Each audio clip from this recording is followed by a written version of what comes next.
Boa tarde a todos. Estamos começando mais uma aula para o terceiro ano de filosofia. Hoje o nosso tema é discursos filosóficos e filosofia.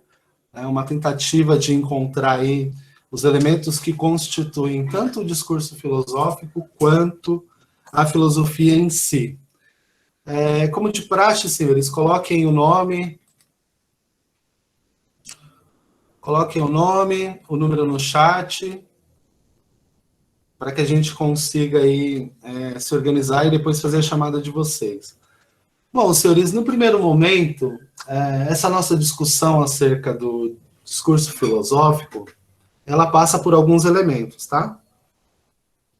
O primeiro elemento é a constituição do próprio discurso, né? Se nós formos fazer aí uma análise histórica, nós vamos perceber que toda vez que uma sociedade ela cria consciência de si mesma, ela passa a tender à educação.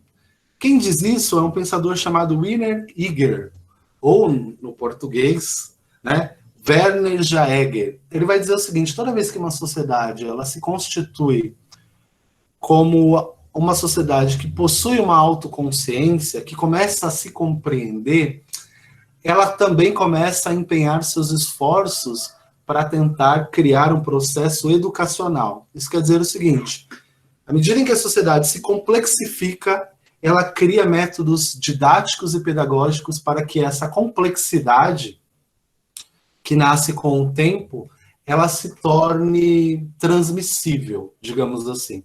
Então, no primeiro momento, é muito importante, né, que a gente tenha aí essa consciência de que as sociedades que se complexificam, elas criam meios para transmitir essa complexidade, para, de alguma forma, fazer com que as próximas gerações elas tenham à sua disposição essa possibilidade também.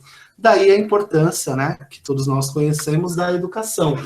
Por isso que a educação é tão importante, porque a gente passa, mas aquilo que a gente aprendeu e aquilo que nos constituiu enquanto sociedade permanece, tá? Então, essa é a primeira observação que eu preciso fazer para a gente conseguir dar andamento no que a gente precisa tratar hoje, tá? Então, eu vou colocar para apresentar aqui e aí a gente vai discutir um pouquinho algumas questões.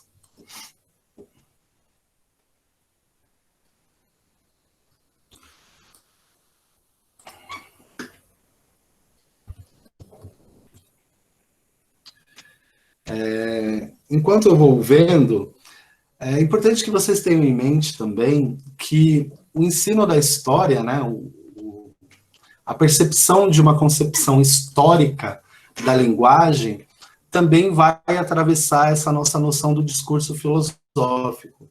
Porque a primeira coisa que a gente pergunta, quando a gente tenta encontrar algo que faça uma distinção entre o discurso filosófico e o discurso comum, ou o discurso filosófico e o discurso religioso, ou o discurso filosófico e o discurso científico, quais são os elementos, né, que, em alguma medida, permitem que o discurso filosófico seja distinto dos demais discursos.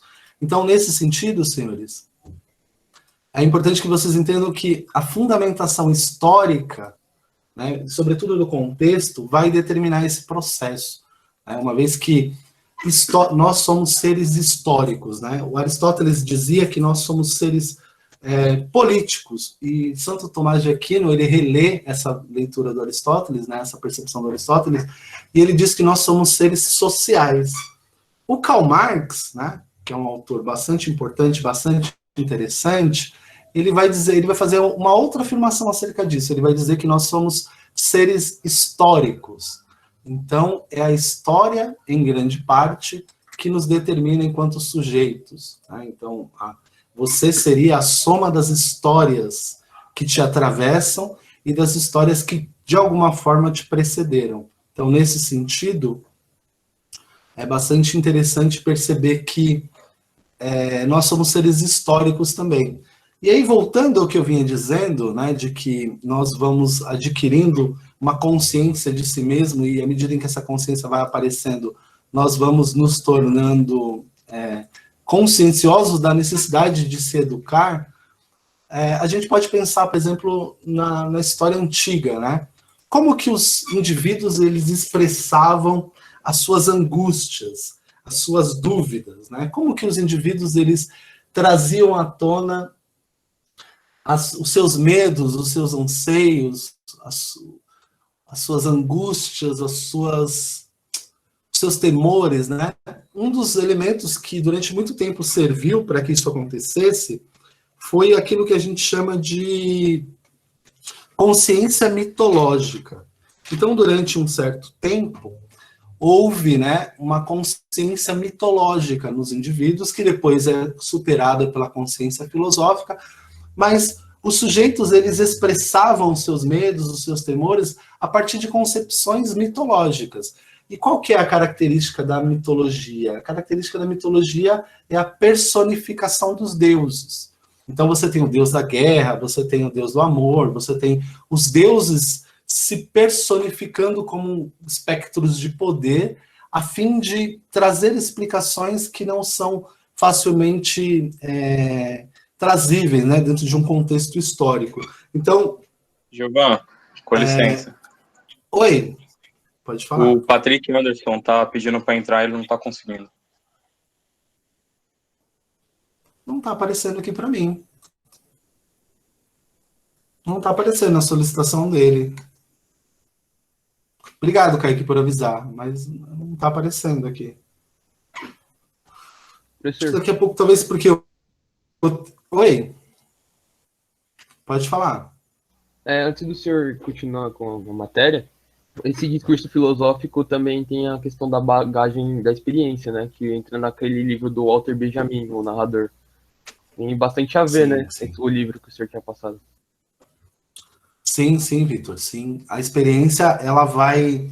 Porque uma coisa, Vitor, que é importante, né, antes da gente continuar, é que o filósofo, ele não nasce pronto, né? O filósofo, ele vai sendo construído historicamente, mesmo que ele esteja circunscrito a uma vida ali de 70, 80 anos. Então, existe a vivência do sujeito, né? A experiência do sujeito para que essa formação aconteça. E essa formação, ela é normalmente precedida por outros elementos, né? Então, por exemplo, ali no livro do Benjamin, né, pegando o gancho do que você trouxe aí, a gente tem, por exemplo, dois arquétipos, né? O primeiro arquétipo é do viajante, o segundo arquétipo é do camponês sedentário, né? Cada um deles tem uma consciência histórica diferente, né? O sedentário, ele está muito mais ligado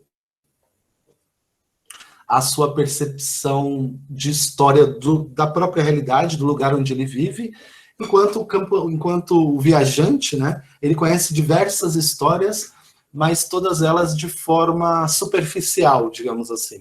Então existe aí uma dicotomia bastante importante entre uma coisa e outra, né? Você tem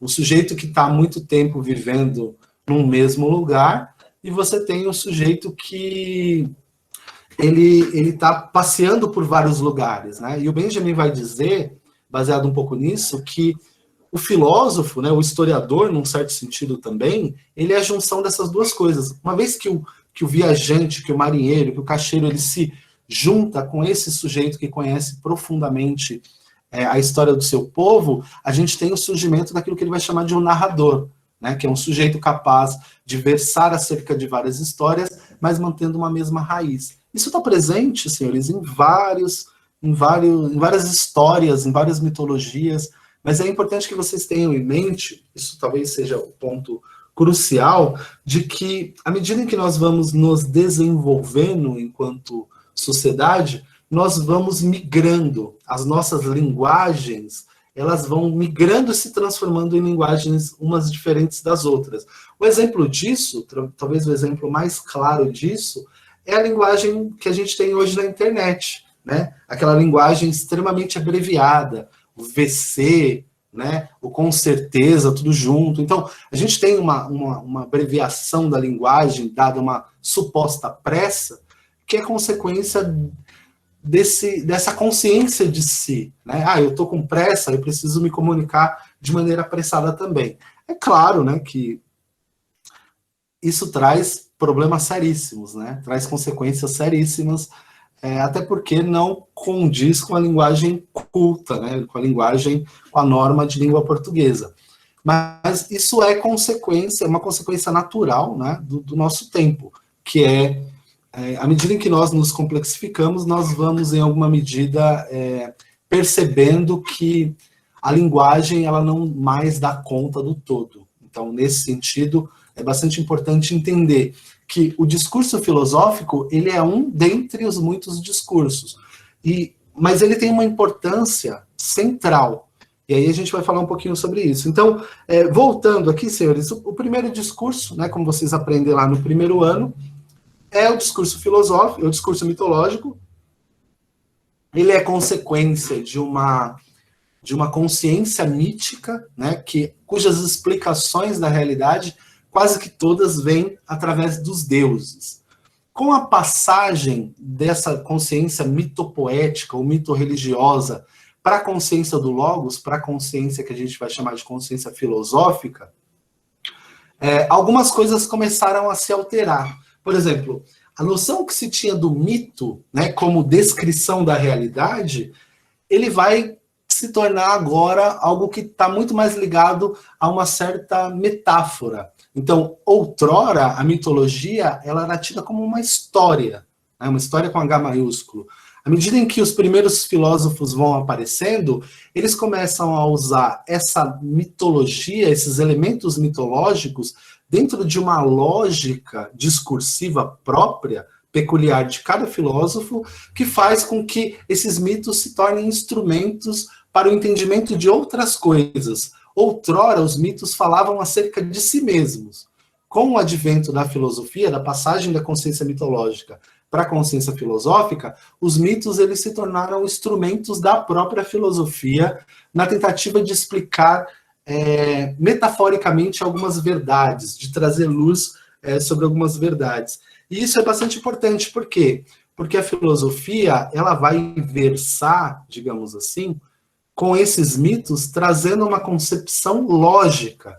Então, esses mitos que outrora falavam sobre muitos temas e muitos assuntos, eles vão passar agora a estarem circunscritos a uma determinada lógica, a uma determinada concepção que é sua, né, que continua sendo mitológica, mas que é operada a partir dos elementos da lógica filosófica. Um exemplo disso, talvez o exemplo mais conhecido de todos, é o mito da caverna de Platão. A alegoria da caverna de Platão, né? Quando você tem ali, segundo Platão, um grupo de pessoas acorrentadas no fundo de uma caverna, olhando para o fundo da caverna e vendo as sombras, acreditando, porque sempre estiveram lá, que aquilo tudo era a realidade, que aquilo tudo era a verdade em si mesmo, até que um deles acaba escapando, até que um dos sujeitos acaba escapando, e ao sair, ele percebe que aquilo que ele tinha como realidade não era a realidade, era só uma parte. Porque o mundo era muito maior do que aquilo que ele acreditava ser o mundo. Então, num certo sentido, o mito, uma alegoria na caverna, que era algo... acho que deu uma travada no microfone, mas que era algo historicamente presente, né, em todas as mitologias, começa a desaparecer porque começa a ser instrumentalizado. Então, num certo sentido, aquilo que se via, né, do mito da caverna, homens presos no fundo da caverna, ganha um fator instrumental no processo. E esse talvez seja a grande questão, né? A questão através da qual todas as outras passam a existir, que é a filosofia começa a usar a própria linguagem como elemento da reflexão. Porque todos vocês, né, todos nós, ao pensar, quando nós nos colocamos como pessoas que se propõem a pensar, seja no que for, nós só o fazemos por meio da linguagem. Né? Então, eu convido vocês a pensar em alguma coisa aí. Pense em alguma coisa aí. Nesse exato momento que vocês estão fazendo, vocês só o conseguem fazer por meio da linguagem, porque é a linguagem que organiza o seu pensamento. A linguagem é uma espécie de estrutura que organiza a sua intencionalidade. E é exatamente isso, senhores, que acontece com a filosofia. Né? A filosofia ela vai constituir um certo topos. E aí a gente vai entrar na parte difícil da aula. Porque o que é esse topos? Segundo Lyotard, que é um pensador que a gente vai tratar, o topos, ele é uma espécie de lugar. Então, todas as vezes que nós desenvolvemos em nós uma consciência filosófica, chamemos-la assim, essa consciência filosófica, ela vai dar a nós uma condição de reinterpretar a realidade. Só que para o Lyotard, que é o autor desse livro aqui, ó, essa nossa linguagem que a gente adquire ao ler filosofia, ao escutar sobre filosofia, ao pensar a filosofia, ela nos dá a condição não só de interpretar a realidade tal como ela é, mas também de criar outras realidades para além do mundo dado. Então, o que isso quer dizer, basicamente? Primeiro, que essa linguagem filosófica, à medida em que você vai adquirindo ela, ela vai te dar a condição de refletir com maior rigor, refletir com maior capacidade, com maior inserção nos problemas. Segundo, ela vai te dar a condição de, a partir dos problemas que você já encontrou, perceber os problemas que você ainda não encontrou. Isso está muito ligado ao que um filósofo bastante importante, chamado Hegel, dizia. O Hegel dizia que o discurso filosófico, bem como a filosofia, estão ligados a uma noção de que o sujeito que é filósofo, ele é aquele sujeito que começa a enxergar uma mesma coisa sob uma perspectiva diferente. Isso quer dizer o quê? Quer dizer que você se torna filósofo quando você consegue ver o que está todo mundo vendo, mas enxergar o que ninguém está enxergando. Esse é o ponto para o Hegel. Uma vez que você olha para a mesma coisa, mas vê essa coisa de uma forma diferente, sob uma outra perspectiva, você está então filosofando. Por quê? Porque você rompeu com aquela noção que a gente chama de senso comum. Você rompeu com o senso comum e agora você está pensando de maneira mais rigorosa, pensando de maneira mais profunda. E é interessante porque o Platão, né, na República, ele vai dizer que filosofia é uma coisa de velho. Não com essas palavras, tá, pessoal? Ele vai dizer de uma maneira mais engraçada. Senhores, só um adendo. Eu tô um pouquinho doentinho aqui, então pode ser que eu coloque no mudo para dar uns espirros e para tossir. Por enquanto eu tô me aguentando bem, mas se eu sumir aí é por causa disso, tá? E aí tem um trecho da República do Platão em que dois personagens estão discutindo ali, né? O Platão, ele é um dos primeiros pensadores a sistematizar a linguagem. E aí diz-se assim, um dos personagens, né? Pois saiba que, para mim, quanto mais os prazeres do corpo emurchecem, tanto mais cresce o desejo e o prazer da conversação. O que ele está dizendo? Primeiro, ele está fazendo uma crítica aos desejos carnais, né? Aos prazeres meramente impulsivos, que isso é da natureza da obra do Platão. E segundo, ele está dizendo que, à medida em que você vai amadurecendo, você vai percebendo que boa parte dos problemas, eles são resolvidos no diálogo, eles são resolvidos na conversa. E isso está presente na obra do Platão de maneira bastante profunda. Por que está presente de maneira bastante profunda? Porque os livros do Platão são diálogos. O discurso filosófico ao qual o Platão recorre é o diálogo. Então ele cria lá um diálogo com vários personagens, coloca na boca de cada um daqueles personagens um modo de ver a vida diferente e vai fazendo com que eles discutam. E aí o que acontece? O leitor, ele vai ter como consequência a dialética. Por quê? Porque você tem Glauco e Sócrates discutindo num livro do Platão. E aí cada um com a sua linguagem, cada um com as suas crenças, cada um com o seu modo de ver. E aí, à medida em que eles vão discutindo, você, leitor, né, e isso é uma coisa que o Platão intencionou, né, você, leitor, vai chegando às suas próprias conclusões. Você vai percebendo que aqueles personagens, eles não estão ali de qualquer maneira. Eles não estão ali soltos. Eles foram colocados ali de maneira intencional. Né? Isso é bastante importante. Por quê? Porque você começa a perceber que existe um jeito do Platão que é peculiarmente platônico de filosofar. Então, para o Platão, o discurso filosófico do Platão, ele vai sempre priorizar a reflexão em detrimento do corpo. Para o Platão, O corpo ele é só um receptáculo que prende a alma. Então, você tem que ter essa dimensão quando você vai ler o Platão, que o discurso do Platão ele vai sempre priorizar o mundo inteligível em detrimento do mundo sensível. Então, esse é um ponto. Né? Você não consegue ler um filósofo sem ler o filósofo. Isso quer dizer o quê, professor? Nossa, que nada a ver com o que você falou. Quer dizer o seguinte, para você entender o filósofo, você tem que ler o filósofo, reler o filósofo, até entender qual é o ponto. Qual é a pedra de toque que está ali? Qual é a característica desse filósofo que vai me fazer entender esse filósofo? Diferente de outros pensadores, isso é bastante importante também. Por exemplo, vocês podem ler jornal de um mesmo jeito. Vocês podem ler literatura de um mesmo jeito. Vocês podem ler ciência de um mesmo jeito. Mas o discurso filosófico, ele não se permite ser lido de qualquer jeito. Por quê? Porque a terminologia usada, os elementos usados por cada filósofo dizem respeito a si mesmos. Então, isso quer dizer o seguinte, senhores, quando você para ler um filósofo, se você considerar o mesmo termo naquele filósofo, você corre o sério risco de cometer um erro. Vou dar um exemplo para vocês. A palavra vivência, né? Não é uma palavra muito comum, mas a palavra vivência, ela tem uma correspondência no alemão. Tem uma palavra em alemão, que eu não lembro qual é, que é vivência.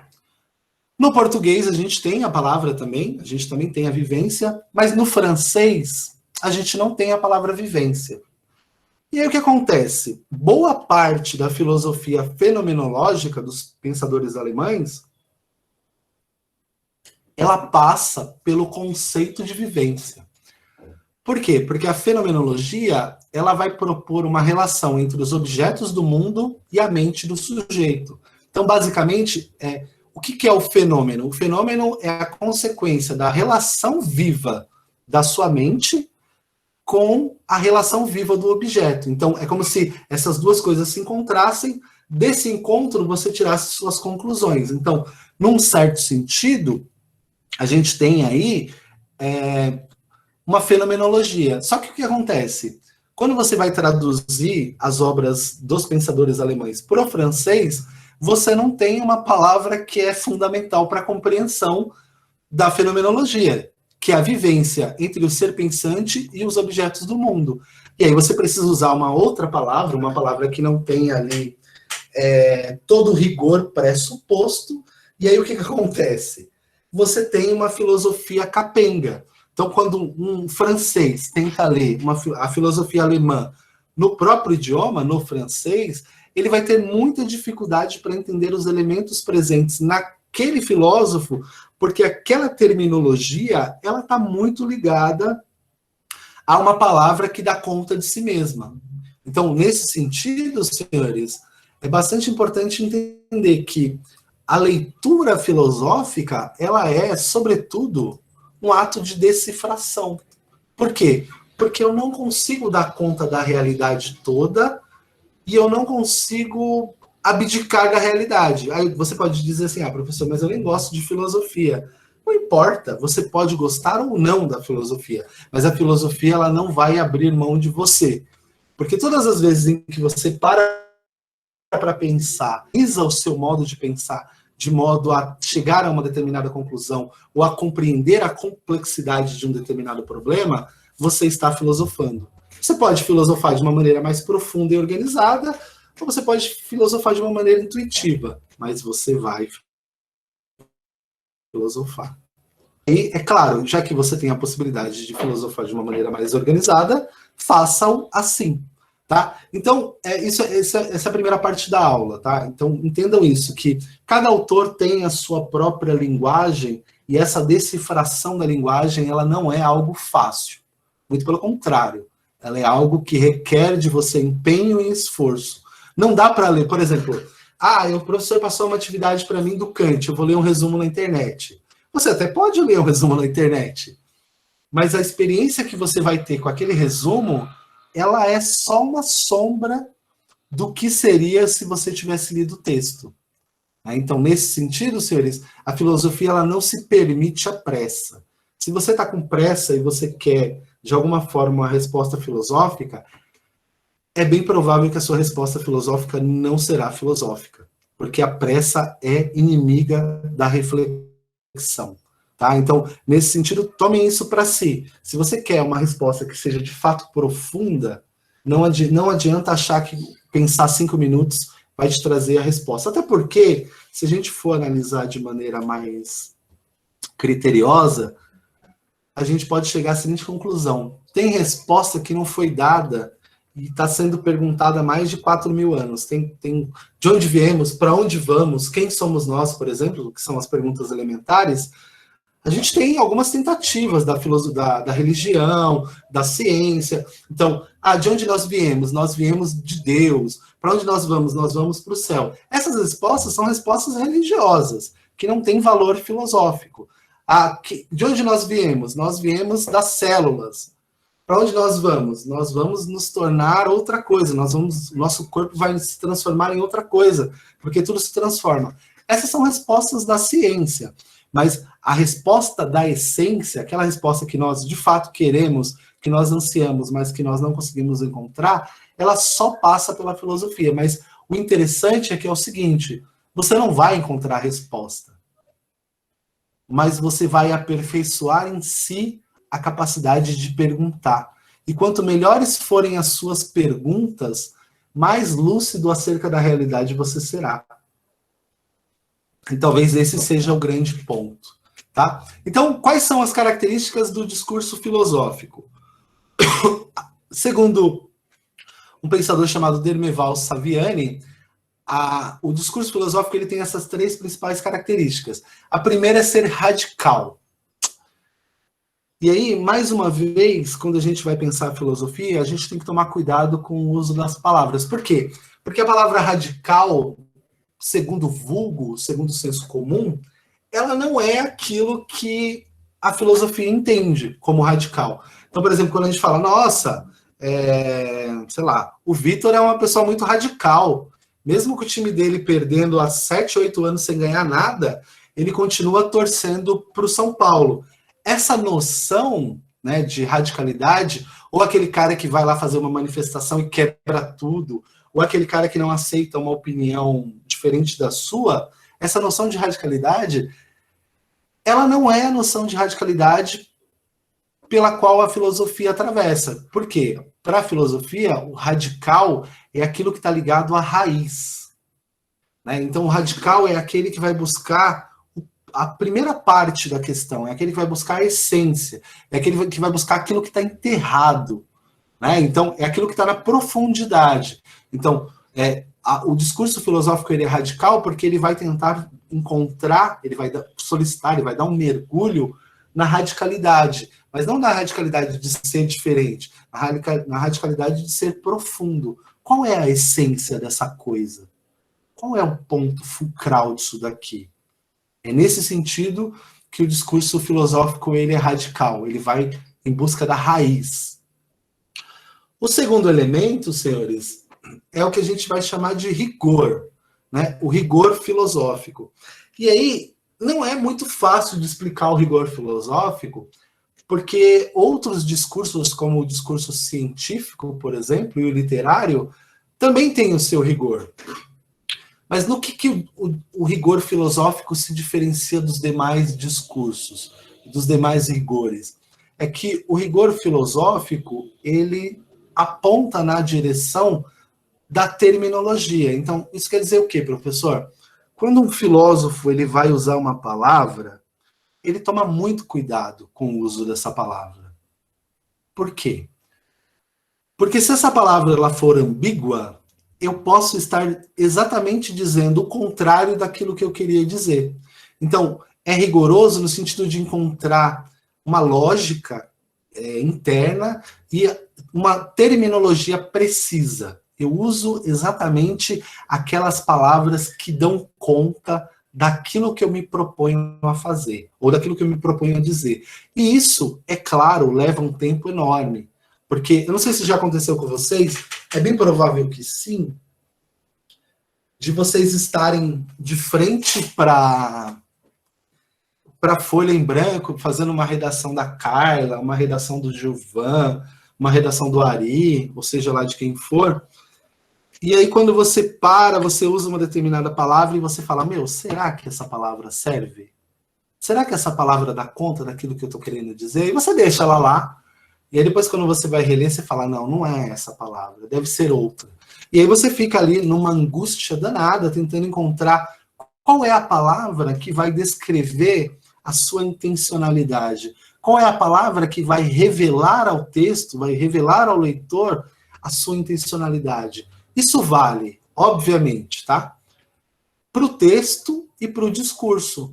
Quantas vezes você foi dizer alguma coisa e porque o contexto não te favoreceu, você acabou dizendo aquilo com uma intenção e a pessoa acabou entendendo outra, e aí aquilo virou um pandemônio porque você tentou elogiar, a pessoa achou que você estava criticando, e aí você fala, e agora o que eu faço? E a pessoa está muito brava com você, ou você colocou uma palavra na prova que o professor deu errado. O que é isso? É a falta de rigor. Como nasce o rigor? O rigor nasce da reflexão.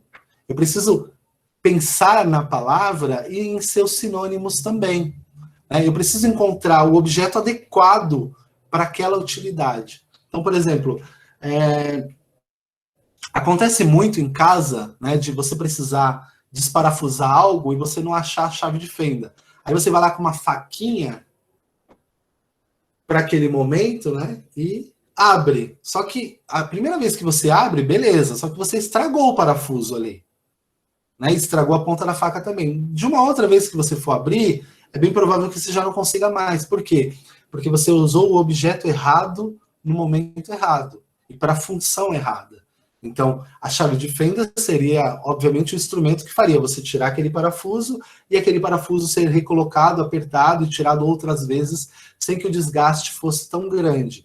A mesma coisa acontece com a ausência de rigor. O filósofo, senhores, ele é essencialmente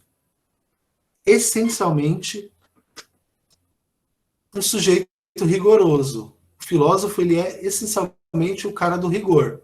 Por que ele é o cara do rigor? Porque ele não pode se dar ao prazer de acreditar, por exemplo, que uma determinada palavra vai ser entendida corretamente pelo leitor. Não tem como fazer isso, porque se você está tentando dizer uma coisa e você torna aquele texto ambíguo, você corre o risco enorme, o risco sério de desdizer o que estava querendo dizer. Um autor que vai tratar disso com bastante acuidade é o Descartes, o famoso René Descartes. Por que o Descartes faz isso? Ele vai dizer o seguinte, ele vai dizer, olha, se um conhecimento ele não for claro e distinto, ele é uma mera opinião. Você só pode opinar, inclusive uma propaganda aqui, ó, eu gravei uma aula para o 2º ano ontem, que ficou muito legal, aula top, como todas as minhas aulas, mas essa aula top do Descartes, falando sobre a vida dele, sobre a filosofia dele, depois eu aconselho que vocês assistam. Ficou muito boa. Então, por exemplo, voltando ao Descartes, o Descartes vai dizer o seguinte, você não pode chegar à conclusão acerca de algo e tomar aquilo como verdadeiro se aquilo não for de fato verdadeiro. É claro que o Descartes está radicalizando a parada toda. Então ele vai dizer o seguinte, ó, se eu basear o Descartes, tá? Não Platão ou outro autor. O Descartes vai dizer o seguinte, o exemplo que eu dei ontem. Se você olhar para um quadro, tem 2 quadros verdes na parede. Né? Eu tenho 2 quadros verdes na parede. O primeiro quadro, eles são os 2 do mesmo tamanho, são quadradinhos ali, colocados numa parede. O Descartes vai dizer, a única afirmação verdadeira acerca desses quadros, que não pode, sobre a qual não pousar dúvida nenhuma, é a afirmação de que esses quadros têm 4 lados cada um. Ele fala, num sonho, numa metáfora, numa ficção, em qualquer lugar do mundo, um quadro, se ele de fato for, ele tem 4 ângulos de 90 graus ali, e ele tem 4 lados ali. Né? E se são 2 quadros, então, o Descartes vai dizer, então nós temos ali 2 unidades. Ele vai dizer, no sonho, na dúvida metódica, no gênio maligno, em qualquer lugar do mundo, 1 mais 1 é igual a 2. Agora, que ele é verde, aí eu já não posso dizer. Por quê? Porque essa cor, né, essa cor que ali aparece, ela pode ser verde para um, mas para outro não sê-lo. Então, em certa medida, o Descartes está dizendo o seguinte: há pouquíssimos conhecimentos acerca dos quais nós podemos ter realmente certeza. E aí ele vai dizer, quando eu vou expressar esse conhecimento, eu tenho que tomar muito cuidado também. Porque se eu não tomar cuidado ao me expressar, eu corro o risco de apresentar uma coisa falsa como se fosse verdadeira. Vou dar um exemplo para vocês. Por exemplo, tem algumas pessoas, que eu não vou citar o nome, que elas costumam dizer que o Palmeiras não tem mundial. É um erro, por quê? Porque filosoficamente a gente sabe que tem. Só que essas pessoas, por que elas falam que o Palmeiras não tem mundial? Porque elas querem fazer graça, elas querem provocar, o time delas não ganha nada há muito tempo. Então, de certa forma, é uma forma de estabelecer um diálogo. Mas no fundo do coração delas, elas sabem que o Palmeiras tem mundial e elas sabem que o Palmeiras vai ganhar mais um título, né? Já ganhou ontem o primeiro jogo. Então, percebam, senhores, em alguma medida, é tudo discurso, né? É tudo discurso. O pessoal está falando no chat aqui, só tem kkk, não sei o quê. Tá, então não dá para ler, não tem muita coisa. Giovana, Então, senhores... Oi, diga. acreditar nisso eu acho que é radical, né? Ô, Pedro, não é nem radical, é pura fé, né? É um ato de fé, na verdade. Isso também é importante, ó, porque os antigos, eles acreditavam, isso é bem legal, eles acreditavam que o conhecimento, ele era dividido em 3 partes. A primeira era a crença, a terceira era a verdade, e no meio você tinha a justificação, ou a justificativa. Então, uma crença sem justificação jamais chegará à verdade. Então, toda crença que é verdadeira tem uma justificação. Quando a gente faz essa discussão se o Palmeiras tem ou não mundial, qual é o ponto? Nesses 3 pontos aqui, qual é o ponto que a gente está discutindo? A justificação. Um vai dizer que se justifica, o outro, invejoso, vai dizer que não se justifica. Mas de um jeito ou de outro, é a justificação, né? Esse é o elemento. Tá? Então, para voltar aqui, o primeiro ponto é a radicalidade, o segundo ponto do discurso filosófico é o rigor, toda reflexão precisa ser rigorosa, tanto no que diz respeito à sua terminologia, quanto no que diz respeito à sua lógica. Então, um filósofo ele precisa conhecer minimamente de lógica.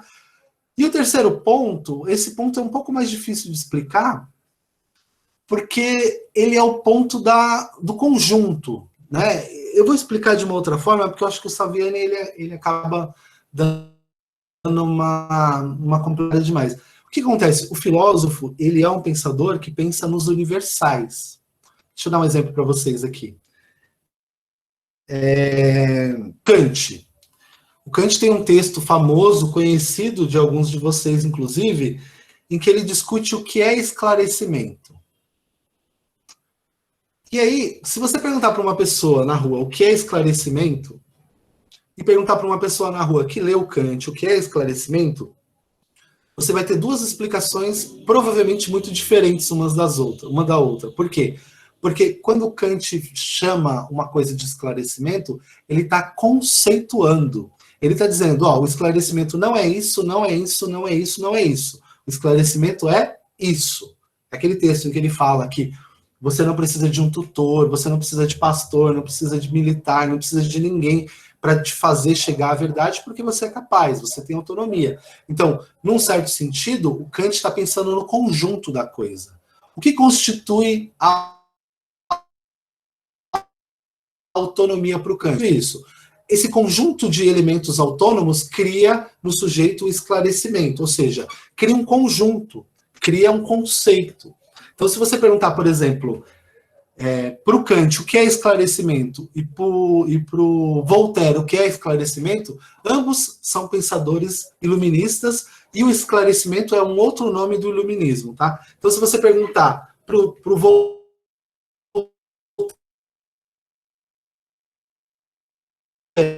o que é o esclarecimento é o sujeito ter consciência. Oi? O senhor poderia repetir? Travou. Travou? Sim.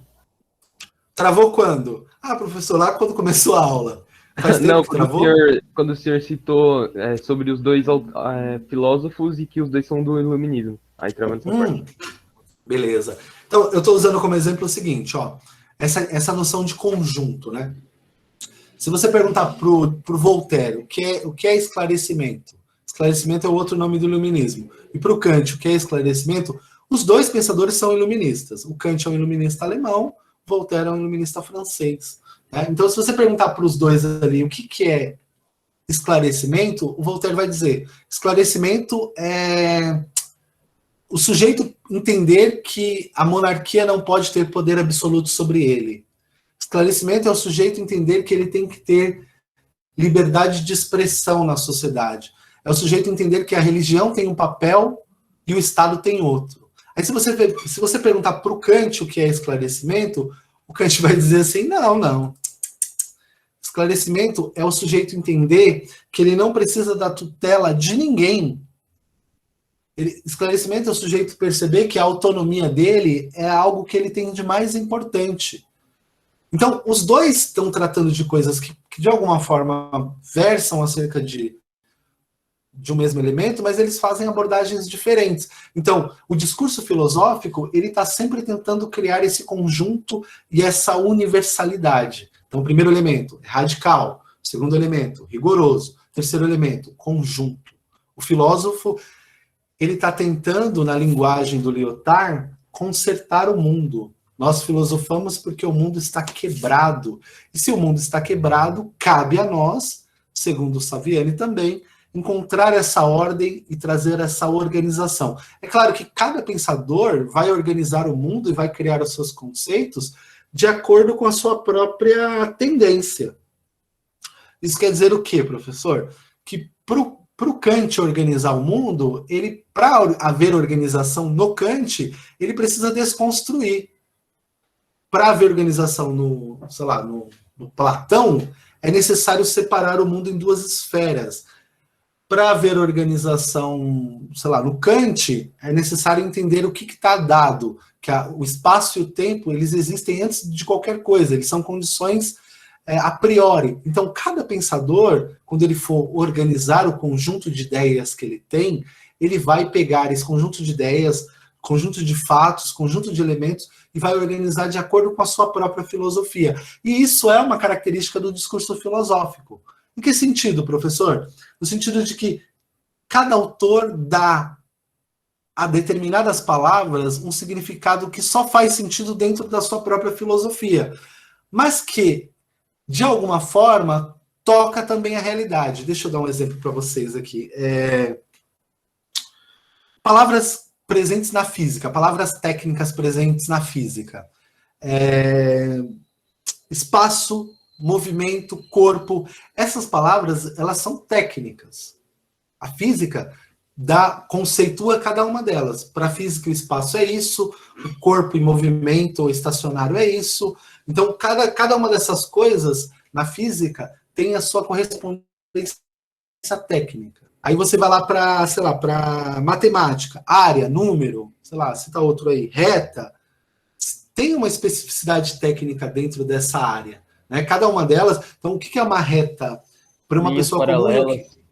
Linhas paralelas. O que é uma reta para uma pessoa comum e o que é uma reta para um matemático? Putz, em algum momento são a mesma coisa, mas quando ele está operando, quando ele está trabalhando, quando ele está pensando, aí já é outra coisa. Ele está pensando numa coisa mais circunscrita, numa coisa mais conceitual, numa coisa mais fechadinha ali. E isso acontece com a filosofia também. Só que a diferença da filosofia para as demais áreas, nesse sentido, e aí vai ficar um pouco estranho o que eu vou dizer, é que a filosofia, ela bebe na fonte. Também bebe na fonte do vulgo. Ela também bebe na fonte das pessoas comuns. Ela também bebe na fonte do senso comum, da linguagem comum, do dia a dia, do cotidiano. Então, o filósofo, ele pode pensar, por exemplo, a ideia segundo Platão, a ideia segundo Kant. Mas ele pode pensar também as ideias do mano que está lá na rua. O cara fala, ei, tio, as ideias.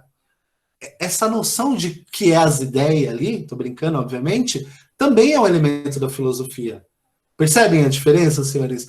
Enquanto a matemática, as outras áreas, né, as ciências, descritivas, elas usam palavras do cotidiano, mas elas dão significado próprio para essas palavras do cotidiano. A filosofia usa palavras do cotidiano, dá significado próprio para essas palavras do cotidiano, mas ela também vai beber na fonte da própria palavra, no próprio significado mais comum, né? Um exemplo disso é o amor platônico.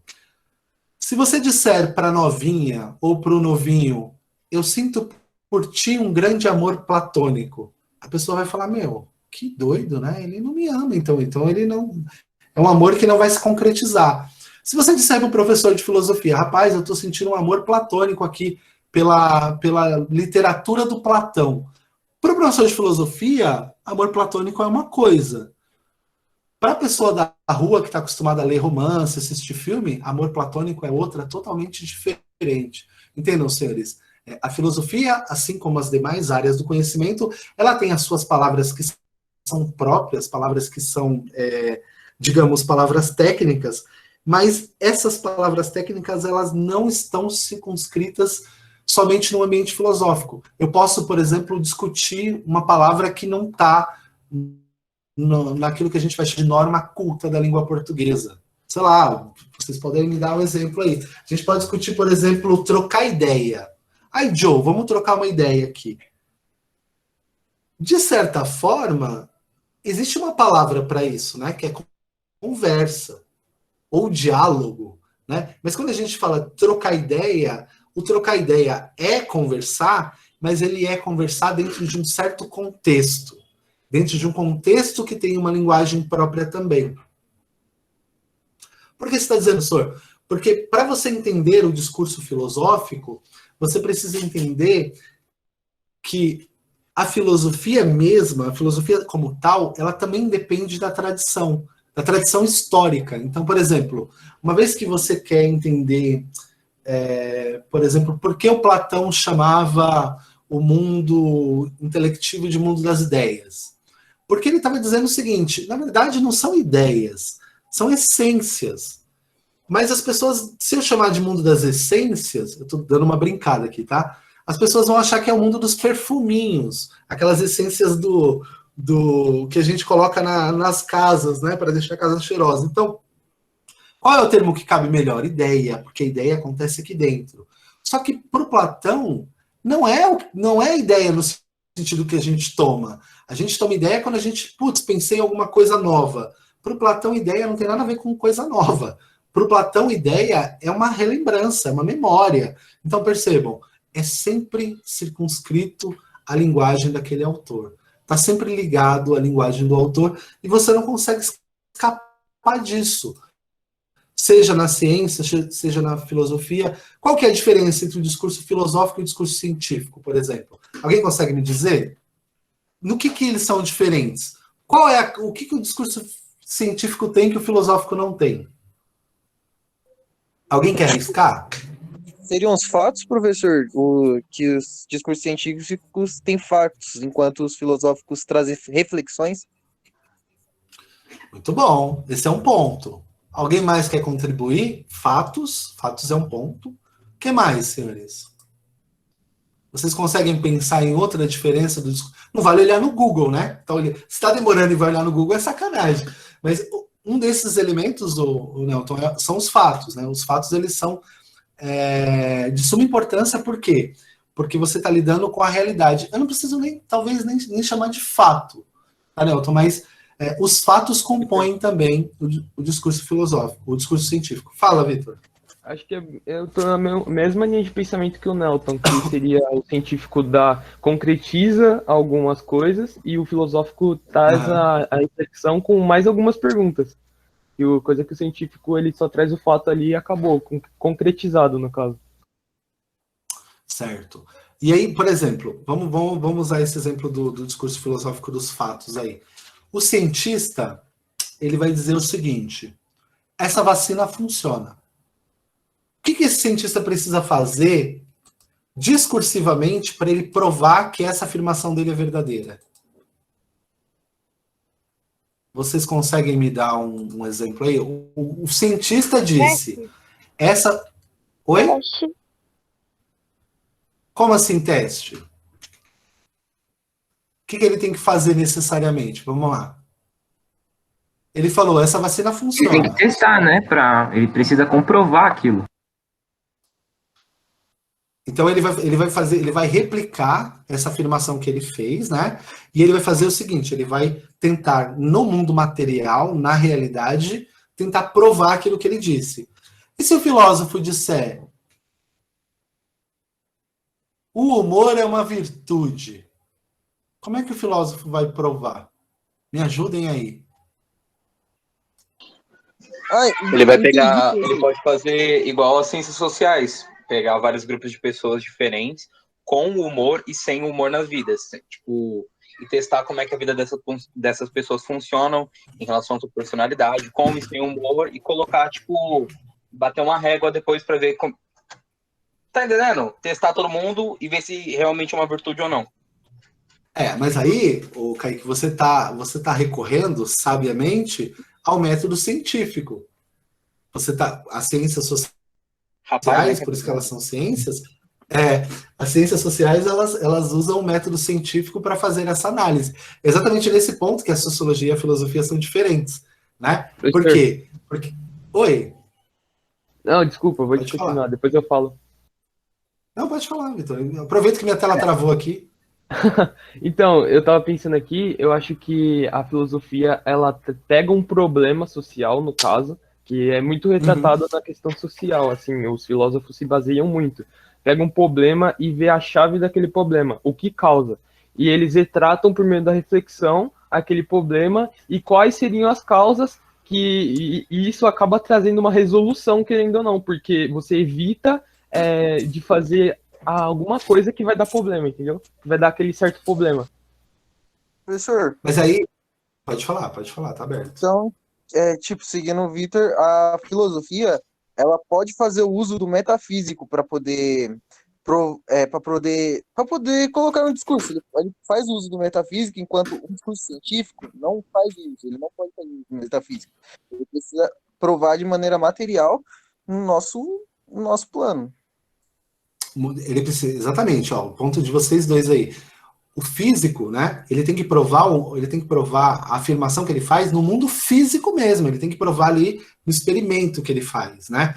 O filósofo, ele tem que organizar o discurso e o pensamento, as abstrações, um pouco do que o Vitor falou, e ele precisa, primeiro, buscar qual é a raiz, né? A radicalidade. Quando ele encontrar essa radicalidade, esse ponto, que é o ponto problemático, ele vai ter que ser rigoroso. Como que ele vai ter que ser rigoroso? Ele vai ter que pensar assim, eu preciso usar a linguagem mais precisa que eu puder, porque eu não consigo provar com experimento científico.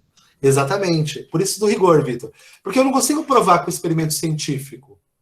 Né? Então, se eu não consigo provar com um experimento científico, eu vou problematizar aquilo, e aí tem um ponto aí, né? Porque a filosofia ela não tem o pressuposto de provar, na verdade, mas ela vai tentar, de alguma forma, encontrar quais são os elementos que constituem aquele problema. Então, eu preciso ser muito rigoroso, porque qualquer coisa que eu disser aqui pode abrir uma outra discussão que nunca vai fechar aquilo que eu estou tentando discutir. Percebem, senhores, como é complexo a coisa toda? Porque o filósofo, ele é um cara do rigor.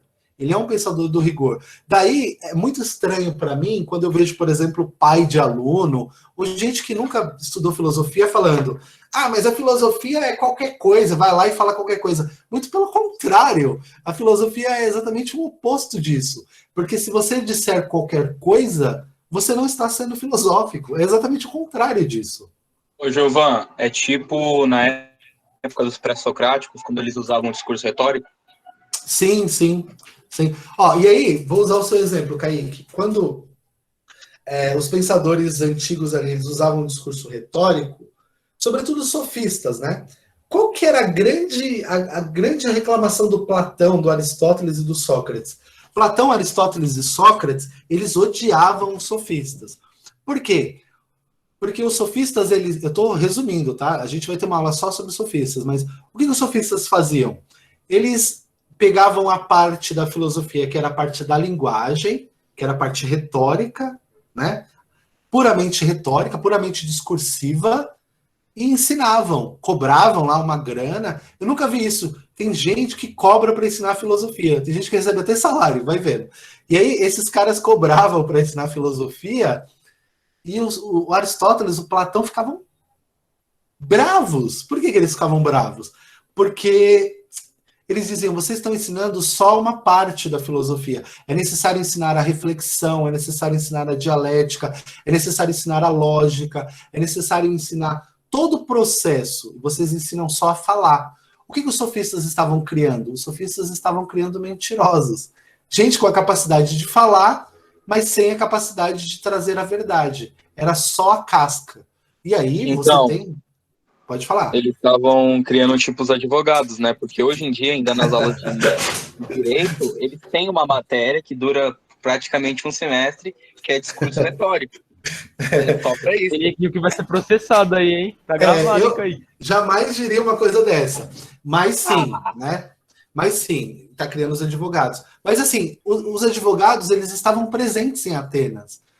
Quem eram os advogados? Eles eram os sujeitos responsáveis por defender os interesses de certos proprietários de terras, de certos indivíduos que tinham ali umas demandas, né? Então eles iam para a Ágora discursar.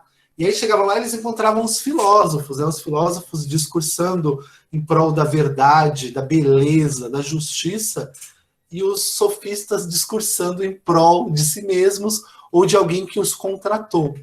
Isso, para os filósofos, sobretudo para o Platão, né? Ó, o Platão tem várias obras em que ele desce o pau nos sofistas. Ó. O Gorgias é uma dessas. Então tem várias obras do Platão em que ele critica duramente os sofistas, porque ele está dizendo, vocês só sabem falar. O discurso de vocês ele é puramente superficial e artificial. E o correto seria filosofar, que é juntar o discurso com a reflexão, o discurso com a verdade, o discurso com a lógica, não só falar. Então, por exemplo, hoje, Kaique, a retórica, embora ela ainda esteja presente nos cursos de direito, em alguns cursos de jornalismo também, ela é uma área do conhecimento vazia, porque ela se apartou da filosofia. Então o cara faz um discurso belíssimo, mas é só discurso, ele não tem conteúdo. E aí, quando você vai conversar com ele, você sente uma certa vergonha alheia, porque ele é alguém que aprendeu a falar, como um papagaio. Né? Ele fala bem, mas ele não tem profundidade nenhuma. Bom, senhores, vamos nos encaminhar aqui para os nossos slides. Esses slides... Oi, pode falar. Só voltando no capítulo lá que o senhor tá falando sobre a filosofia não trazer respostas, foi o que o Pedro perguntou aqui no chat, ó. Desde quando a filosofia prova? Na verdade a filosofia não prova, né? Pensando nisso até agora. Na verdade, o intuito da filosofia não... Se ela puder, ela prova, mas o intuito dela não é provar. A lógica, que é uma parte da filosofia, ela apresenta resultados plausíveis, né? Resultados coerentes. Mas o intuito não é provar, porque o material da filosofia não é a matéria, é a reflexão. Né? Por exemplo, vou dar um exemplo para vocês aqui. Hoje, um dos pensadores, uma das áreas da filosofia de maior importância é a filosofia da ciência. Por que a filosofia da ciência é muito importante? Porque o filósofo da ciência ele vai pensar nos limites da própria ciência. Quer dizer o seguinte, quais são os limites éticos da ciência? Pode fazer qualquer tipo de experimento? Pode clonar? Pode produzir vacina de qualquer jeito? Não, tem um limite ético. E aí entra a filosofia da ciência para pensar esses limites. Quais serão as consequências disso? Será que vocês não estão pensando só no experimento e esquecendo que esse experimento vai ter consequência? Um exemplo disso é a própria bomba atômica, né? Bomba atômica é um ótimo exemplo. Os cientistas estavam preocupados em partir o átomo e os políticos estavam preocupados em usar o poder. Não havia ninguém ali discutindo a problemática em si, tá? E aí vamos voltar aqui para a gente fechar o tema conceitualmente. O Russell, que é um pensador da matemática e da filosofia, ele é um matemático muito importante, um filósofo muito importante, ele escreveu esse trecho aqui, e eu acho que esse trecho ele é central na discussão, que é o seguinte, ele diz assim, ó, oi? Você está transmitindo? É pra gente ter visto o slide que não tá aparecendo aqui. Não tá vendo o slide? Meu Deus. Não tá compartilhando. Porque tinha travado, né? Vamos voltar aqui. Então, vocês nem para... Eu achei que vocês tinham uma imaginação melhor, né? Eu falei, ó, tá aqui, ó, o slide, vocês... Não, eu ia imaginavam. ter, mas você falou, ele falou nesse trecho aqui, aí não tem como. Ó, nesse trecho do Russell, que é um matemático e um filósofo, ele apresenta um ponto que é central na coisa toda. Ele vai dizer assim, ó, a filosofia é uma palavra que tem sido empregada de várias maneiras, umas mais simples, outras mais restritas, um pouco do que a gente estava falando, né? A filosofia, conforme entendo a palavra, é algo intermediário entre a teologia e a ciência. Como teologia, consiste de especulações sobre assuntos a que o conhecimento exato não conseguiu até agora chegar. Mas como a ciência apela mais à razão humana do que à autoridade, seja esta da tradição ou da revelação. Todo conhecimento definido pertence à ciência, e todo dogma, quanto ao que ultrapassa o conhecimento definido, pertence à teologia. Mas entre a teologia e a ciência, existe uma terra de ninguém. É a filosofia. Quase todas as questões do máximo interesse para os espíritos especulativos são de tal índole que a ciência não pode as responder, e as respostas confiantes dos teólogos já não nos parecem tão convincentes como eram nos séculos passados. Ele tem um livro pesado também chamado Por que Não Sou Cristão, em que ele desenvolve esse argumento. Mas o argumento aqui é basicamente esse. Ele vai dizer, a teologia, ela parte do pressuposto que Deus existe. Portanto, ela parte de algo que não tem matéria. Né? Ela é meramente especulativa, tem matéria. Ela não é uma coisa. Deus não é um ser, né? Pelo menos no sentido que ele está tomando aqui. Não é um ser que tem corpo físico. Né? Depois Jesus aparece e contradiz isso, mas no sentido que ele está tomando isso no sentido puramente filosófico. E aí ele vai dizer, enquanto a ciência está muito atrelada à descrição da realidade. Ela está muito atrelada àquilo que o Nelton chamou de fatos. Né? Você tem ali os fatos, e aí a ciência está versando acerca dos fatos, que são palpáveis, e a teologia está versando acerca de especulações acerca de Deus, que não são palpáveis, mas que são abstratas. Você consegue pensar em Deus. Então, de um lado e de outro, você tem dois elementos ali. E aí, o que o Husserl está dizendo? Ele está dizendo, a filosofia está entre isso e isso. Ela tem como ponto de partida a realidade, aí um pouco do que o Kaique falou, né? Você parte do elemento real, e ela tem como elemento também, como elemento delimitador, a especulação. Então, para o Husserl, e eu acho que esse argumento faz bastante sentido, esse ponto faz bastante sentido, a filosofia seria um elemento entre a ciência e a teologia, no sentido de que a teologia está pensando... Oi? Pode Entra falar. aquela aula do professor Júlio, né? Uhum. Exatamente, Vitor. Exatamente. É exatamente isso. Esse é o ponto, na verdade. Por quê?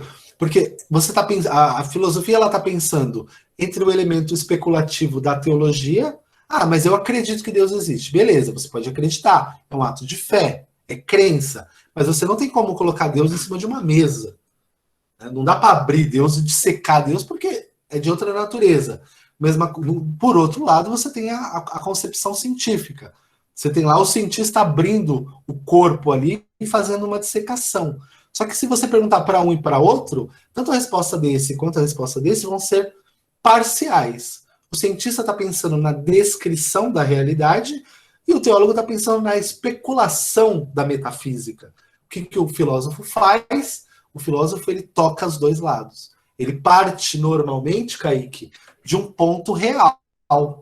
Mas esse ponto real vai se tornando especulativo à medida em que é necessário para o filósofo romper com a ciência. Então, nesse sentido, nós temos aí dois pontos, né? O ponto filosófico, que está versando acerca dessas duas coisas. Tudo bem, senhores, vocês entenderam esse ponto? Esse ponto é bastante importante. A filosofia, ela está tratando da realidade, porque o filósofo, ele é um ser humano circunscrito no tempo. Então, o filósofo, ele não é um deus voador. Ele é alguém que tem problemas reais. Então, o seu discurso parte normalmente de problemas reais.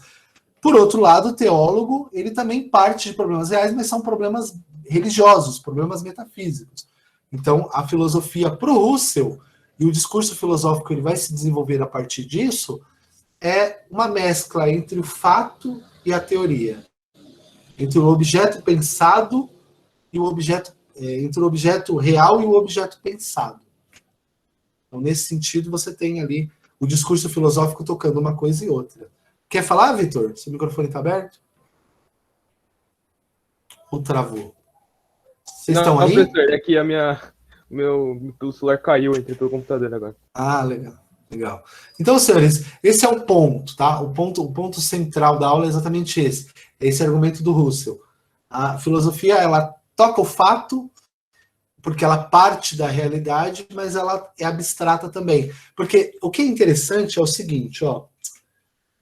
O Platão, o Descartes, o Kant, eles estavam tentando resolver os problemas do tempo deles. Todos eles estavam tentando resolver os problemas do tempo deles. Só que o que acontece? Como a filosofia ela pensa o universal, ela pensa o conjunto, eles morreram, os problemas foram ou não resolvidos, mas a filosofia que eles produziram perdurou. Ela caminhou durante o tempo. Por quê? Porque, como ela tem elementos conceituais universais, valia para aquele momento, mas também vale para o nosso tempo, também nos permite pensar o nosso contexto. Então, nesse sentido, senhores, a filosofia ela parte da realidade, ela é uma escrita de si, é você tentando resolver os problemas do seu tempo, mas porque você usa um elemento filosófico que é universalizante, você morre e a filosofia continua. Aquilo que você disse, os conceitos que você empreendeu, os conceitos que você criou, eles vão continuar existindo. Tudo bem até aqui? Tá tranquilo? Vamos nos encaminhar para o final.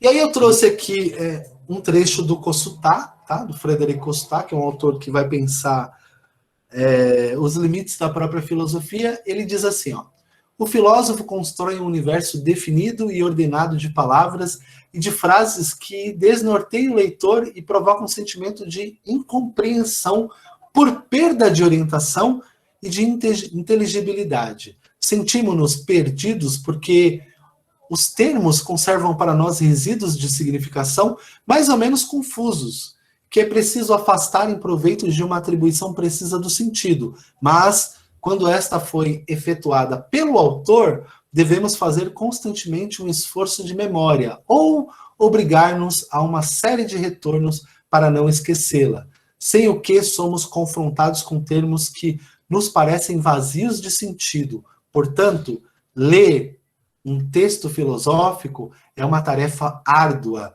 que exige um esforço não tão ligado à obscuridade de um estilo, quanto à própria forma da discursividade filosófica.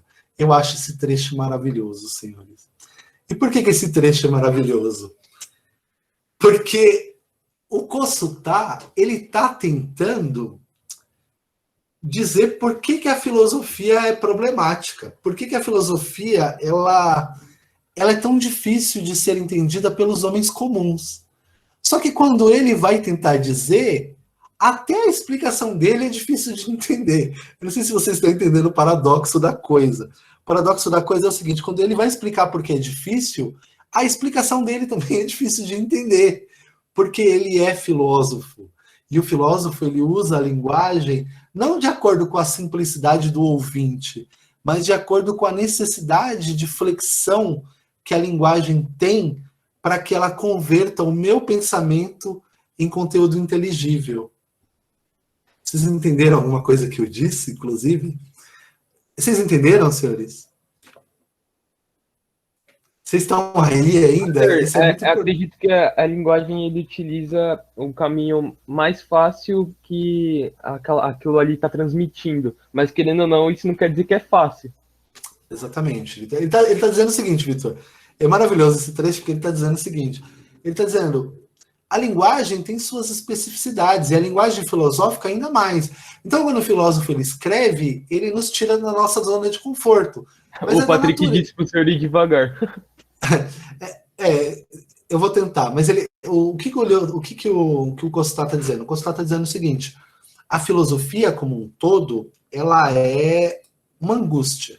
Quando você vai ler filosofia, a filosofia, o filósofo, ele constrói um universo que faz com que a gente fique desnorteado. A gente se perde, porque a gente está acostumado com o sentido comum das palavras. E o filósofo dá um sentido próprio. Só que aí ele está dizendo o seguinte, só que eu não consigo fazer mais simples que isso, porque se eu fizer mais simples que isso, vai se perder o movimento do pensamento. É basicamente isso, de maneira resumida. Não era para resumir o Costal, mas eu estou resumindo. Ele está dizendo o seguinte, se você construir uma reflexão mais simples do que ela realmente é, você perde o movimento do pensamento. Vai haver um abismo muito grande entre o que eu estou querendo dizer e o que eu estou de fato dizendo. Então, para eu dizer o que eu quero dizer de fato, para que essas coisas se correspondam, é necessário que eu verta a linguagem. E aí, quando eu verto a linguagem, eu torno a linguagem, de certa forma, incompreensível. Só que qual é o problema? Nesse sentido, o filósofo, o leitor da filosofia, o outro filósofo, ele vai ter que se dispor a essa decifração. Então, é basicamente o seguinte, eles estão usando a linguagem mais simples que eles poderiam usar, por mais difícil que esteja.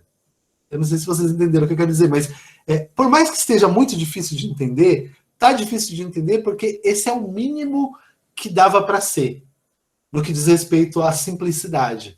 E aí o José Ortega Gasset, ele vai dizer isso, né? Ele vai dizer, sempre acreditei que a clareza e a cortesia é a cortesia do filósofo, e ademais, em nossa disciplina, põe sua honra, hoje, mais do que nunca, em estar aberta e porosa a todas as mentes. Diferente das ciências particulares, que cada dia com mais rigor interpõem entre os tesouros de seus descobrimentos e a curiosidade dos profanos, o terrível dragão de sua terminologia hermética.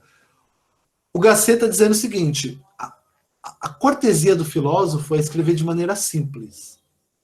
Beleza.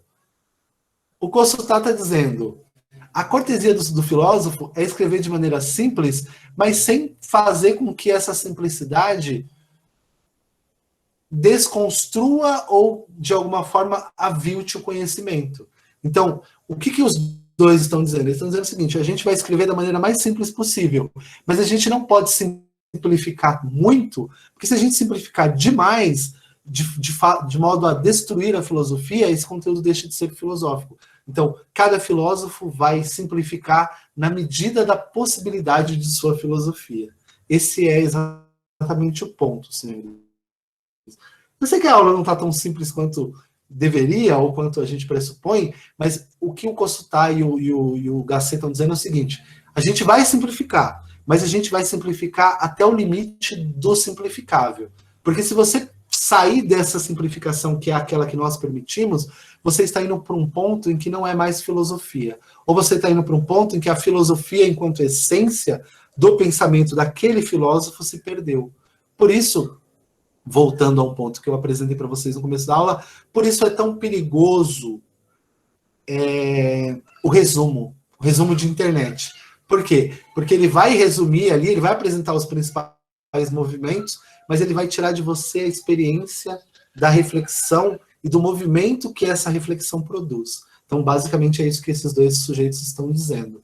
E aí, para finalizar, né, o Kossuth vai dizer o seguinte, a segunda dificuldade decorre do efeito de rarefação produzido pela abstração conceitual. Os textos filosóficos são, às vezes, tão densos e tão abstratos que parece impossível relacioná-los a uma experiência vivida ou ao domínio dos observáveis. Somos, então, obrigados, como num espaço formal, a nos deixar levar pelo encadeamento demonstrativo, o que interrompe a continuidade do movimento do pensamento.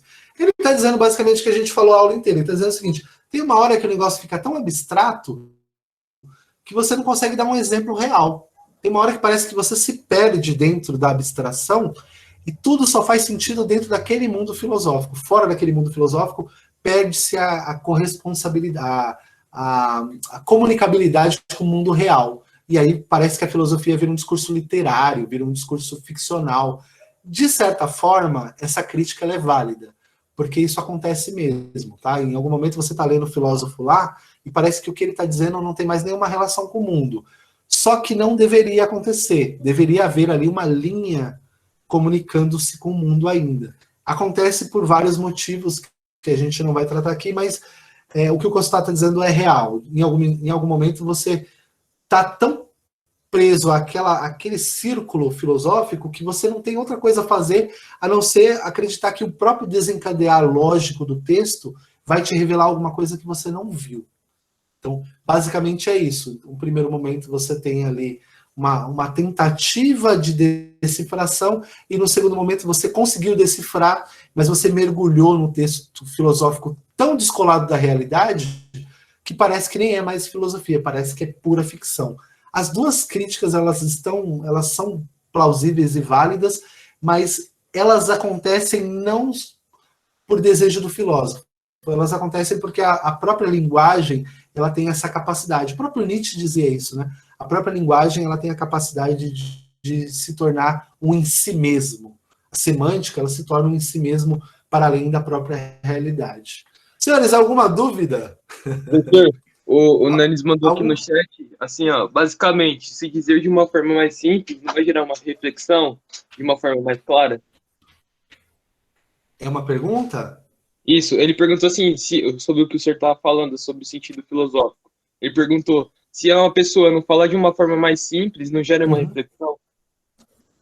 Sim, sim. Ó, Nanis, essa é uma boa pergunta. Valeu, Vitor, por ter lido aí. Essa é uma boa pergunta, Nanis. O que está acontecendo é o seguinte, como o Gasset diz, ele diz, toda vez que você puder ser simples e claro, ou como Descartes diz, né, como René Descartes diz, claro e distinto, seja claro e distinto. Toda vez que você puder. O que acontece? É que alguns movimentos do pensamento, eles são tão complexos que eles não permitem essa simplicidade. A não ser que você recorra ao método do próprio Descartes. O Descartes, ele encontrou esse problema. Então, o que o Descartes dizia? Ele dizia, a gente precisa desconstruir essa complexidade. Então, a proposta do Descartes, eu já vou terminar, pessoal. A proposta do Descartes é a seguinte, pega um negócio complexo, quebra em pequenas partes, coisa de matemático, né? Ele também era matemático, pega essa coisa complexa, quebra em pequenas partes, resolve os pequenos problemas, depois junta tudo de novo. É uma equação de segundo grau. Primeiro você resolve o que está no... Eu não lembro mais a ordem, mas tem um colchete, parêntese e a chave. Você tem que ir resolvendo dentro daquela nomenclatura até chegar a um resultado final ali, que é um resultado menor e mais distinguir. É basicamente isso. Descartes, ele vai encontrar esse problema e ele vai propor isso. Ele vai dizer, parte do mais simples para o mais complexo e vai resolvendo todos os problemas. A questão é, isso dá para fazer na maioria dos casos, mas há casos em que não tem como fazer. Então, por exemplo, você está pensando ali no imperativo categórico do Kant. Imperativo categórico é uma força que te obriga a ser moral. Não dá para você explicar isso de uma maneira muito simples, porque se você explicar isso de uma maneira muito simples, você perde o nó, você perde o ponto, você perde o conceito. Então você vai explicar da maneira mais simples que for possível, mas nem sempre essa simplicidade possível é a mesma simplicidade daquela pessoa que está lendo, daquela pessoa que está ouvindo. Basicamente isso, senhores. Mais algum questionamento, mais alguma dúvida? Sorteio da Priscila aqui. Qual que é, da Priscila? E quando mais simplificado, mais vai saindo do sentido real, se tornando mais ambíguo, né? Ela falou, quanto mais simplificado, mais vai sair do sentido real, se tornando mais ambíguo. Exatamente, esse é o ponto.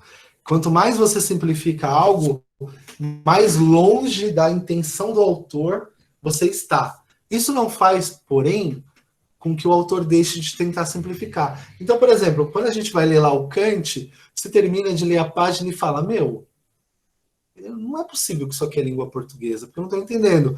Só que aquilo ali, dentro da construção do pensamento do autor, é o mais simples que ele pode ser. É claro que tem gente que vai dizer que não, tem gente que vai criticar o Kant, dizer que ele era muito hermético de maneira proposital e tal, mas é como se fosse uma dança, entendeu? O texto filosófico, ele é uma espécie de dança. Então, existem as danças mais simples, por exemplo, como aquelas danças da formatura, que é uma valsa, 2 para cá e 2 para lá, que você consegue lidar muito bem, e existe aquelas danças de salão que a pessoa dá cambalhota, vira para um lado, vira para o outro. E aí, cada uma dessas danças tem as suas próprias especificidades. Se você tentar dançar uma dança de salão como quem dança valsa, você não vai conseguir. Você vai perder uma boa parte da experiência daquela dança. Esse é o ponto.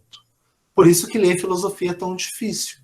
porque cada autor vai criar as próprias condições interpretativas para a sua própria filosofia. Então, ler é reler. Por quê? Você vai fazer uma primeira leitura, depois você vai para uma segunda, você vai para uma terceira. Quando você tiver pegado o ponto daquela filosofia, você vai encontrar outro problema. E assim sucessivamente. Então, num certo sentido, simplificar é coisa de gênio. O Chesterton dizia isso. Chesterton dizia: qualquer simplificação é coisa de gente muito inteligente, é coisa de gente muito grandiosa, porque você precisa simplificar sem fazer com que aquele conteúdo simplificado se perca no processo, né? Então é simplificar sem destruir. Esse é o grande trunfo. Todo filósofo vai achar que conseguiu simplificar o máximo possível. Normalmente não, mas como você está preso dentro daquele movimento, vou lançar um desafio para vocês aí. Escrevam um texto, uma redação. Depois que tiver escrita essa redação, depois dela tiver sido redigida na linguagem mais bonitinha, tenta simplificar ela sem fazer com que ela perca o sentido, sem que haja nenhum tipo de corrupção do sentido original. Vocês vão ver como é difícil, porque uma palavra que você cortar ali vai desmontar todo o palácio mental que você construiu. Toda a arquitetura do argumento ela pode se desconstruir com uma palavra que você cortou, com a troca, tirei uma palavra maior, coloquei uma palavra menor, putz, não era isso que eu queria dizer. Então, façam esse exercício. Tentem construir um texto palavroso, profícuo, com bastante coisa, e depois tentem simplificá-lo. O máximo da simplificação, você vai saber quando chegou. Você vai falar, se eu simplificar mais que isso aqui, eu vou estar dizendo uma coisa que eu não queria dizer. E é exatamente esse o processo da filosofia. Vou para recapitular, para vocês não bombarem no Enem. Quais são as 3 características principais, segundo Saviani, do discurso filosófico? Me digam aí, quais são? A radicalidade, o rigor... Rigorosa de conjunto. Me expliquem agora. Deixa eu tirar da tela. O computador está ajudando vocês. Quais são essas características? Como elas acontecem? O que é radicalidade? A radicalidade é a profundidade da coisa, né? A raiz. Isso, é buscar lá na essência da coisa. E o rigor? O rigor Rigor é é a lógica justificativa. exata. E também é a lógica Não entendi. exata, né? É uma tentativa de encontrar a terminologia correta, a justificativa, a lógica correta, de maneira bem construída. E o conjunto ou a universalidade? Isso é mais difícil. É a organização para poder... a forma que você vai retratar aquilo que você quer expressar. Então, você vai organizar a radicalidade junto com a justificativa, né? Exatamente, é tentar encontrar uma universalidade naquilo, é fechar a bolinha, é fechar o ciclo. É isso, senhores, eu acho que os senhores entenderam basicamente a noção. Essa é uma aula um pouco mais desgastante mesmo, com textos mais herméticos mesmo, mas a ideia central é essa, é que vocês entendam que existe um discurso filosófico, que ele tem características próprias, das quais você não pode escapar. Você pode até simplificar, mas a sua simplificação ela pode incorrer na destruição ou na corrupção do texto. Cada área do conhecimento tem suas próprias palavras, e essas palavras são aplicadas tecnicamente em cada uma das áreas.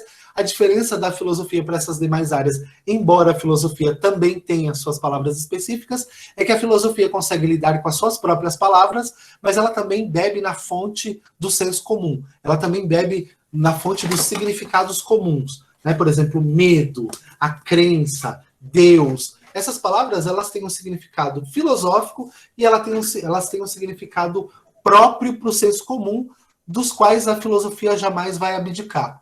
Então, o sentido de crença, como pistes no grego, ou o sentido de crença como a pessoa que acredita em Deus, nos dois casos, essas duas palavras vão ser elementos e objetos da reflexão filosófica. Porque a filosofia, embora seja um conhecimento teórico, ela não pode, embora ela não consiga, na maioria das vezes, abrir mão do conhecimento específico e do conhecimento abrangente também. Bom, senhores, era isso. Tenho para mim que vocês entenderam as noções gerais das principais características do discurso filosófico e como ele se manifesta. O discurso religioso, dogmático, especulativo, o discurso científico, descritivo, factível, discurso filosófico, uma mistura das duas coisas. Tudo bem? Mais alguma dúvida? Quer falar, Priscila? Tá com o microfone aberto? Beleza, então. Eu já tinha fechado já. Tá bom. Então tá bom, senhores. Vou cessar a gravação. Obrigado pela presença de todos. Eu achei que não ia se estender tanto, mas eu acho que acabamos nos estendendo um pouquinho a mais do que eu esperava. Mas é isso, senhores. Boa tarde para todos. Vou mandar um formulário para vocês bem tranquilo. E foi um prazer estar com vocês.